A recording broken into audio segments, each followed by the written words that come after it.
வணக்கம். கலாம் செய்திகள் வாசிப்பவர் சரண்யா வெங்கடேஷன்.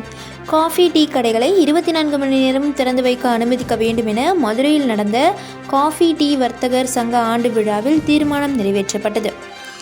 மதுரை காஃபி டீ வர்த்தக சங்க 36வது ஆண்டு விழா மதுரை தெப்பக்குளத்தில் உள்ள சந்திர குழந்தை திருமண மஹாலில் நடைபெற்றது. இவ்விழாவை சங்க தலைவர் முத்துமாணிக்கம் தொடங்கி வைத்தார். சங்க பொதுச் செயலாளர் மீனாட்சி சுந்தரேஸ் தலைமை வகித்தார். கௌரவ தலைவர் சங்கர், சுகுமாரன் ஆகியோர் முன்னிலை வகித்தனர். சங்கத்தின் முன்னாள் செயலாளர் பாலச்சந்திரன் ஆண்டு அறிக்கையை சமர்ப்பித்தார். காஃபி டீ கடைகளை 24 மணி நேரமும் திறந்து வைக்க அனுமதிக்க வேண்டும். காவல்துறையினர் காஃபி டீ கடை வியாபாரிகளிடம் கடுமையாக நடந்து கொள்வதை தவிர்க்க வேண்டும். காஃபி டீ கடைகளுக்கு வழங்கப்படும் வணிக கேஸ் சிலிண்டர்களுக்கு மத்திய மாநில அரசுகள் வரி விலக்கு அளிக்க வேண்டும். காஃபி டீ கடைகளுக்கு மானியத்தில் மின்சாரம் வழங்க வேண்டும். மதுரையில் மெட்ரோ ரயில் திட்டத்தை விரைவாக கொண்டு வர வேண்டும் போன்ற பல்வேறு தீர்மானங்கள் நிறைவேற்றப்பட்டது. விழாவை துணைச் செயலாளர் செல்வகுமார் ஒருங்கிணைத்தார். நிகழ்ச்சியின் முடிவில் துணைத் தலைவர் சோலைராஜ் நன்றி கூறினார். நன்றியை தெரிவித்துக் கொள்கிறேன். தூங்கா நகரமாக இருக்கும் மதுரை இப்பொழுது தூங்கிக் கொண்டிருக்கிறது. 24 நேரம் டீ கடைகளை திறந்து வைப்பதற்கு அரசு உடனடியாக வழிவகை செய்ய வேண்டும். அந்த தூங்கா நகரத்தை பெயரை மீண்டும் மீட்டெடுக்க வேண்டும். இதனால் களவுகள் திருட்டு போவது குறைக்கப்படும். கடைகள் திறந்திருப்பதால் நிறையா திறக்கப்படும். காவல்துறை எங்களுக்கு ஒத்துழைப்பு கொடுக்க வேண்டும். 11 மணிக்கு அறிக்கை சொல்வதை 24 நாள் மாற்றுவதற்கு எங்களுக்கு ஒத்துழைப்பு கொடுக்க வேண்டும். உணவு பாதுகாப்புத்துறை மிகவும் கடுமையாக நடக்கிறது. கடைகளை நடத்துவதற்கு இப்பொழுது நிறைய சட்டங்களை விதிமுறைகள் விதித்து வருகிறது. தொழில் நடத்த முடியாத சூழ்நிலை ஏற்படுகிறது. உணவு பாதுகாப்புத்துறையின் அதிகாரிகள் கடுமையை குறைத்து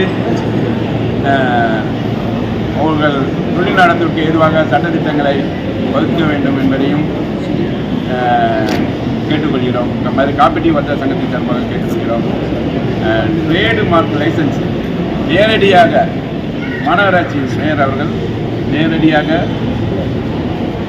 லைசன்ஸ் எடுப்பதற்கு நாங்கள் இப்போது எஸ்ஓ மூலம் எடுக்க சொல்கிறார்கள், கட்டாயப்படுத்துகிறார்கள். அதனை நேரடியாக எடுப்பதற்கு மேயர் அவர்கள் எங்களுக்கு வழிவகை செய்ய வேண்டும். பொதுச் செயலர் மீனாட்சி சுந்தரேஸ் முக்கியமான கோரிக்கை இவருடைய அடிப்படை ஆதாரம், அதாவது வணிகர்கள் சங்கனாலயா இவ்வளவு 2 லட்சம் தொழில்னால 2 லட்சம் பேர் வேலை வாய்ப்பு கொடுக்குறோம். கடுமையான அணுகுமுறைகளை அரசாங்க ரீதியாகவோ நாங்கள் காவல்துறை மூலமாகவோ நைட்டு 11 மணிக்கு மேலே ஏதோ நம்ம கடையை கொடுத்து உள்ளவாரி கடை மாதிரி எடுத்து அடைக்கிறது. அது வாழ்வாதாரம் பாதிக்குது. இப்போ 2 ஷிஃப்டாக தான் மாதம் ஒரு நாள் 15 மணி நேரம் வேலை பார்த்தாங்க. இப்போ 8 மணி நேரத்தில் வேலை பார்க்குறாங்க. கடையை 16 மணி நேரம் திறக்கணும். அப்போ காலையில் 5 மணிக்கு வந்தால் நைட்டு 1 மணி ஆகும்.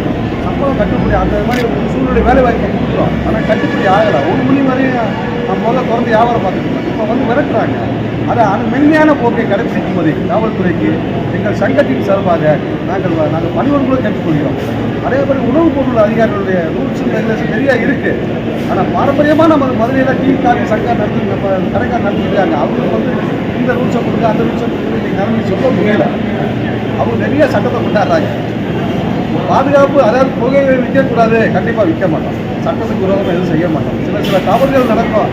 அன்றைக்கி கூட இன்றைக்கி இது வாங்க சொல்கிறாங்க, ஐஎஸ்ஓ சான்று வாங்க. அவங்களே கவர்மெண்ட் தருது.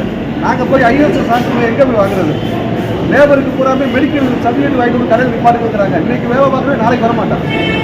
எங்கள் கடைகளுக்கு நாங்கள் வர்ற பாடே எங்களுக்கு புரிய காலையில் எதிர்த்தா கடை திறந்தால் வருவாங்கதான் கன்ஃபார்மாக இருக்குது. அந்த மாதிரி நேரத்தில் உணவு பொருள் பாதுகாப்பு அதிகாரம் எங்களுக்கு இந்த கடையை கண்கூர் பார்த்துக்கிறோம்.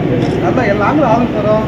ஒரு 1.5 லட்சம் பேருக்கு இருக்கிற வேலை வாய்ப்பு மதுரை மாவட்டத்தை பொறுத்தளவுக்கு சிறு தொழில், அதாவது டீ காஃபி உணவு டீ கடை மூலமாக நடக்கிற வேலை வாய்ப்பு 1.5 லட்சம் பேருக்கு மேலே இருக்காங்க. எங்கள் சங்கத்தில் 5000 பேருக்கு மேலே மெம்பராக இருக்காங்க. இந்த மாதிரி ஒரு பெரிய இதோட கேட்டுக்கொள்கிறோம். உங்கள் சார்பாகவும் மீடியாக்கள் மூலமாக எங்களுக்கு ஆதரவு தெரிவிக்கும்படி கேட்டுக்கொள்கிறோம். MK Selvakumar, joint secretary.